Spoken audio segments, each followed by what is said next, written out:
প্রচণ্ড গরমে প্রাণ ওষ্ঠাগত, ফ্যান এসি সবকিছুতেই ভরসা বিদ্যুৎ, কিন্তু সেই বিদ্যুতের লাইনেই বিভ্রাট ঘটনাটি ঘটেছে আসানসোলের রূপনারায়ণপুরের রূপনগর এলাকায়। বিগত কয়েকদিন থেকে এই এলাকায় প্রায় প্রত্যেক দিনই বিদ্যুৎ লাইনের সমস্যা তৈরি হয়, কিন্তু রূপনারায়ণপুর বিদ্যুৎ বিভাগে খবর দিলে সঠিকভাবে তা কাজ করা হয় না বলে অভিযোগ। এই প্রচণ্ড গরম সাধারণ মানুষের ভোগান্তির শেষ নেই। গতকাল রাতে রূপনগর এলাকায় কয়েকটি লাইনের ফেজ খারাপ হয়ে যায়, কিন্তু রাতের বেলায় মেরামত করার জন্য কোনো লোক পাওয়া যায় না। এই বিষয় নিয়ে বহুবার রূপনারায়ণপুর বিদ্যুৎ বিভাগের আধিকারিকের কাছে অভিযোগ জানানো হয়, কিন্তু কোনো কাজ হয়নি বলেই জানিয়েছেন এলাকার মানুষ। সাধারণ মানুষ ক্ষিপ্ত হয়ে বিদ্যুৎ বিভাগের গাড়ি এবং কর্মীদেরকে ঘেরাও করে বিক্ষোভ দেখাতে থাকে। তাদের দাবি, অবিলম্বে তাদের এলাকায় যে ট্রান্সফরমার রয়েছে তা লোড অনুপাতে ছোট, সেটিকে অবিলম্বে পরিবর্তন করে নতুন ট্রান্সফরমার দিতে হবে। রূপনগরে কাল রাত্রি থেকে ইলেকট্রিসিটি চারখানা রাস্তায় লাইন ছিল না লোকাল ফল্টের জন্য।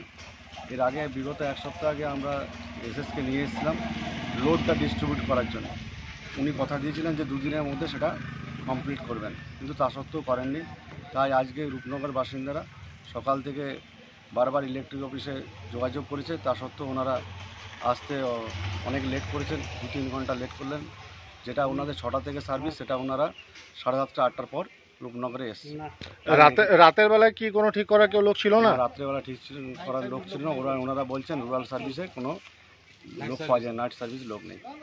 তাই রাতের বেলায় ব্রেকডাউন হলে তাহলে কিছু করার থাকবে না ওনাদের বক্তব্য। সেটাই নিয়ে রূপনগর বাসিন্দাদের ক্ষোভ। তাই এসএর সাথে যোগাযোগ করা হলো। উনি বলেছেন যে আজকে বিকেলের মধ্যে আমরা লোডটা ডিস্ট্রিবিউট করে দেবো।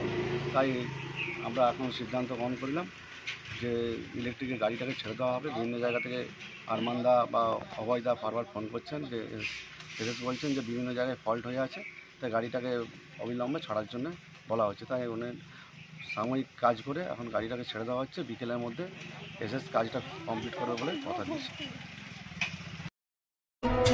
এই ঘটনার পরিপ্রেক্ষিতে ঘটনাস্থলে রূপনারায়ণপুর ফাঁড়ির পুলিশ আসেন এবং স্থানীয় বাসিন্দাদের সঙ্গে কথা বলেন।